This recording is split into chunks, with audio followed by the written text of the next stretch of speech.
Olá para todos, eu sou a Renata Carvalho Cobos e eu fiquei incumbida de falar sobre o livro do Robert Michels sobre os partidos políticos. Bom, o livro ele tem por objetivo o estudo sobre o problema da democracia e ele não é objetivo oferecer um sistema novo, mas sim explanar sobre os problemas relacionados à própria democracia. Ele começa falando que na democracia todos são o povo e todos buscam pela satisfação da vontade nacional. Desta forma, os partidos democráticos eles defendem a luta pelo interesse da maioria, a luta em nome de todos e pelo bem de todos. Desta forma, em última análise, os interesses dos partidos políticos eles se coincidem com o interesse de toda a população, do povo inteiro. E o Michels ele faz uma crítica não só à democracia, mas também em relação aos objetivos dos partidos políticos. Por exemplo, ele fala que o objetivo do Partido Socialista seria dar a todos sem retirar nada de ninguém. Só que para o Michels, esse objetivo do Partido Socialista ele é um objetivo totalmente inviável, é um objetivo utópico, porque não é possível você dar algo a alguém sem retirar nada de ninguém. Desta forma, então, como as pessoas elas possuem condições econômicas diferentes, para dar algo a alguém, necessariamente é necessário retirar algo de outra pessoa. No decorrer do livro, o Michels ele fala também que é inconcebível uma democracia sem organização.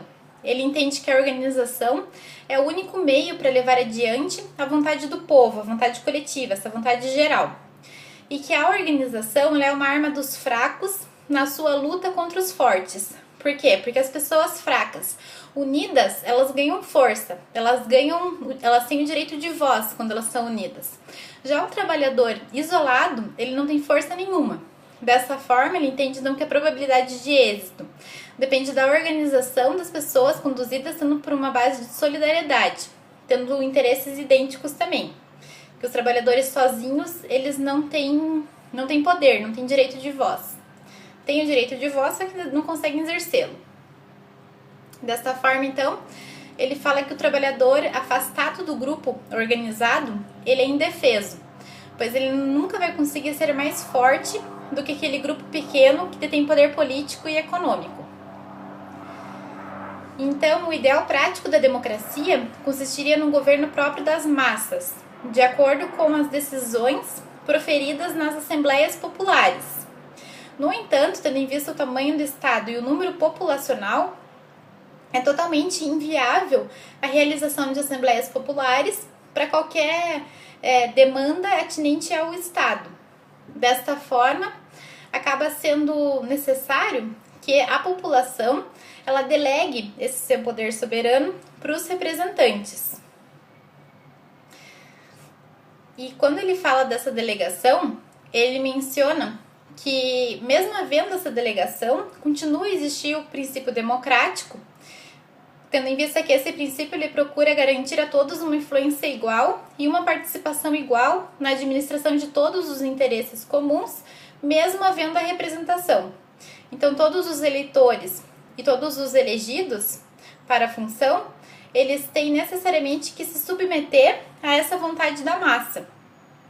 E à medida que a democracia ela vai se desenvolvendo, aparece um efeito lateral, qual seja, que com o avanço dessa evolução da democracia, surge a necessidade da organização.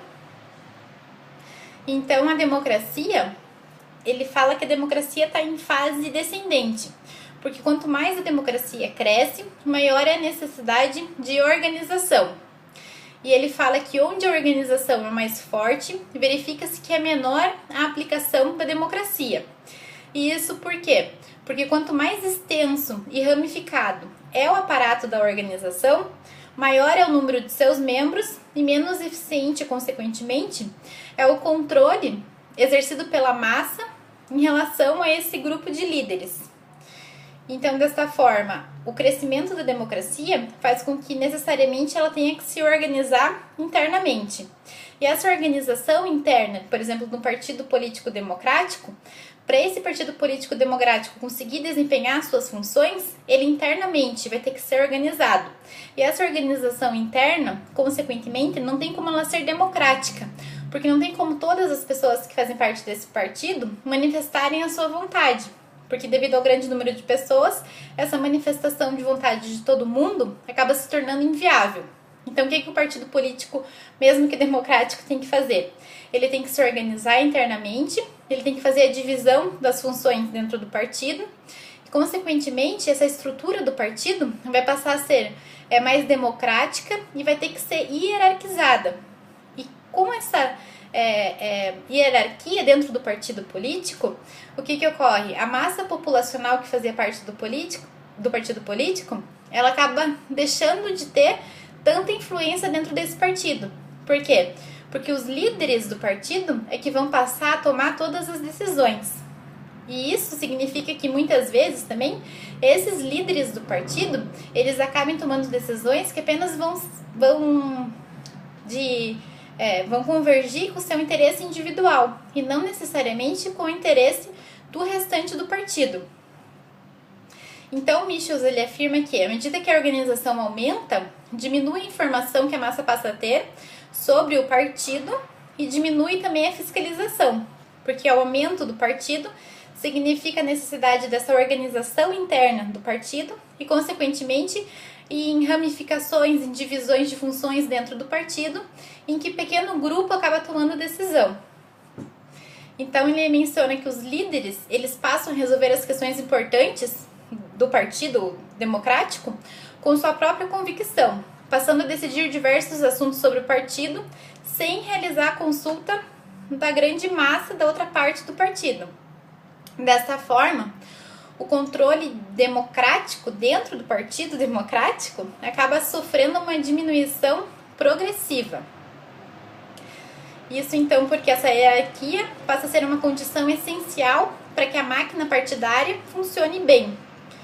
Porque se não tiver a organização e essa hierarquia, ela não consegue funcionar. Mas por outro lado, para ela funcionar, ela precisa ter essa organização e essa hierarquia, só que não consegue ser democrática.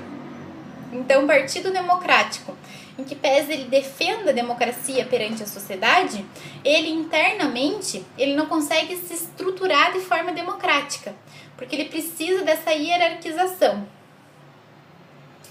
E o Michels ele faz a crítica falando então que essa oligarquia e a burocracia são inerentes ao princípio da organização e que a existência de líderes ela é totalmente incompatível com a democracia. Só que daí então uma organização forte precisa de uma liderança igualmente forte e essa liderança é incompatível com a democracia.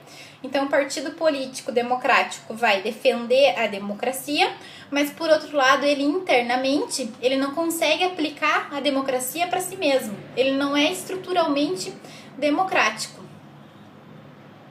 Outra passagem bastante interessante aqui do texto, ele fala que em relação a essa representatividade, democrática, ele menciona que desde o instante em que o povo entrega a sua vontade aos representantes, ele deixa de ser livre. Por quê? Porque uma massa que transfere a sua soberania para as mãos de poucos indivíduos, ela abdica de sua soberania. Então Michels entende que a vontade do povo ela não é transferível, que nem mesmo a vontade de um só indivíduo pode ser transferível. Ele entende então que essa vontade ela não pode ser representada, porque a partir do momento que as pessoas elas delegam a sua vontade, delegam a sua soberania para uma outra pessoa, elas estão abdicando da sua vontade, porque ao realizar essa entrega da vontade para outra pessoa, essa outra pessoa ela não vai conseguir representar a vontade geral, ela vai acabar representando apenas os seus interesses individuais. Então ele fala que se o povo delega a sua soberania, ele a renuncia e deixa de governar para ser governado. Ao votar, o povo exercita a sua soberania e, ao mesmo tempo, renuncia a ela. Então, no momento do voto, ele vai estar exercendo sua soberania de escolher alguém para representá-lo e, ao mesmo tempo, ele vai estar renunciando à sua soberania, porque a partir do momento que é escolhida uma pessoa para representá-lo, ele vai acabar de fazer com que a sua vontade seja exercida e prevaleça. Porque essa pessoa que vai estar representando vai passar a defender somente os interesses dela. Vai esquecer de defender o interesse do povo. E outra crítica que ele menciona, ele fala que esse sistema representativo, ele existe justamente pelo fato dessa demanda populacional ser incondizente com a possibilidade da realização de assembleias populares. Porque não tem como as pessoas votarem toda hora, porque senão o Estado não caminha. Toda vez que tiver algum problema, vai ter que passar por uma assembleia popular. Ele fala que as pessoas não teriam tempo para ficar participando de assembleias populares o tempo inteiro. No entanto, a crítica que ele tece é se as pessoas elas encontram tempo para entretenimentos, para realizarem viagens, se as pessoas têm um tempo ósseo, elas poderiam dedicar esse tempo ósseo delas para fortalecer a sua independência. Então, ao invés de elas terem esse tempo ósseo, elas deveriam estar participando das assembleias populares. Outra passagem que é bastante interessante do texto é quando Michels ele destaca uma crítica realizada pelo Proudhon, no sentido de que o Proudhon ele afirma que os representantes do povo, quando eles assumem o poder, eles começam a trabalhar para consolidar e reforçar a sua influência. Então, a pessoa que foi elegida e está no poder, ela acaba tendo como objetivo primordial não a vontade geral, mas sim os seus interesses próprios. Ela começa a trabalhar somente para manter a sua influência e para ela se manter no poder. Então, essas pessoas que são os representantes, né, as pessoas que são eleitas pelo povo, elas passam a defender as suas posições como novas linhas de defesa e passam a ter a intenção de emancipar-se completamente da fiscalização popular. Ou seja, na democracia, os representantes eles são eleitos pelo povo para representar o povo. No entanto, Michels e Proudhon, nesse sentido, entendem que a partir do momento que esse representante ele é eleito, ele deixa de aplicar a vontade geral e passa a aplicar a vontade individual. E com um intuito totalmente contrário à democracia, ele vai querer se afastar ao máximo da fiscalização popular. Porque quanto menos ele for fiscalizado, com mais êxito ele vai conseguir impor a sua vontade individual. Então, Michels ele fala que todo poder segue um ciclo natural. O poder provém do povo e termina por cima do povo. O poder provém do povo, porque é o povo que é o detentor do poder, só que no momento da delegação, o que acontece é que o povo se submete, então, a uma vontade individual da pessoa que acaba por representá-lo. Outra passagem do texto interessante é quando Michels ele menciona o entendimento do Mosca sobre a falsidade da legenda partidária. O Mosca ele entende que essa questão da legenda partidária não existe, é uma questão utópica, porque ele entende que a ideia de representação popular como transferência livre e espontânea da soberania dos eleitores a um certo número de pessoas elegidas se baseia numa premissa absurda de que a minoria pode defender uma vontade coletiva por laços inquebráveis. Então, o Mosca ele defende que é impossível que uma minoria defenda a vontade geral ao invés de defender os seus próprios interesses. Então, o Mosca fala que, na realidade, quando termina a eleição, termina o poder da massa de eleitores sobre os eleitos. E se a gente fosse encontrar entre os eleitores quem tem alguma influência sobre o seu representante, esse número seria muito pequeno. Porque, na verdade, depois que as pessoas elegem alguém para representá-la, depois desse momento, o povo perde totalmente a influência em relação aos seus representantes. Ele também menciona que, apenas em alguns casos isolados, cujas questões sejam simples e onde a delegação dessa soberania seja bastante breve, é que é possível a gente falar em democracia. E que a representação permanente, ela sempre vai resultar numa dominação dos representados pelos representantes. Então, não teria como a gente falar em democracia por um longo período de tempo ou para questões complexas. Apenas para casos específicos e que fossem bastante céleres, com uma duração breve de tempo. Ele também menciona que um partido de luta, como a gente já viu, ele necessita de uma estrutura hierárquica. E na falta dessa hierarquia, o partido será comparado, até que é uma frase bastante polêmica, para assim dizer, que ele menciona. Ele menciona assim, que na falta de uma estrutura hierárquica, o partido político ele será comparado a um exército de selvagens amorfos de negros, incapaz de fazer frente ao batalhão bem disciplinado e treinado de soldados europeus. Então ele fala que necessariamente precisa haver hierarquia mesmo dentro do partido que seja democrático. E que esse predomínio da hierarquia e da oligarquia e consequentemente de uma burocracia dentro do partido político, na vida partidária, ela é algo indestrutível, não tem como ser quebrado. E necessariamente todos os partidos políticos precisam dessa organização e hierarquia, independente do que eles vão defender. Então ele menciona que há uma incompatibilidade entre a democracia e a organização social em grande escala, porque toda organização social em grande escala precisa ser oligárquica. E essa oligarquia estrutural, essa oligarquia interna ao partido, ela é incondizente com a democracia. Então, assim, a gente pode concluir falando que o Michels ele entende que os partidos eles não conseguem ser democráticos dentro da sua estrutura. Então, como é que eles têm como objetivo democratizar a sociedade? Então, ele fala que, na verdade, a democracia ela é impossível de ser realizada, porque mesmo um partido democrático, estruturalmente, ele não consegue ser democrático. Ele vai precisar ser estruturalmente, vai ter que ter oligarquia, hierarquia dentro do partido, para que ele possa exercer suas funções. Então, não tem como um partido ser dentro de si estruturalmente oligárquico e defender, por outro lado, a democracia, porque essa divergência, já mostra por si só que a democracia ela é um fracasso. O Michels, então, ele entende que as massas elas são incapazes de participar também de qualquer processo de tomada de decisão.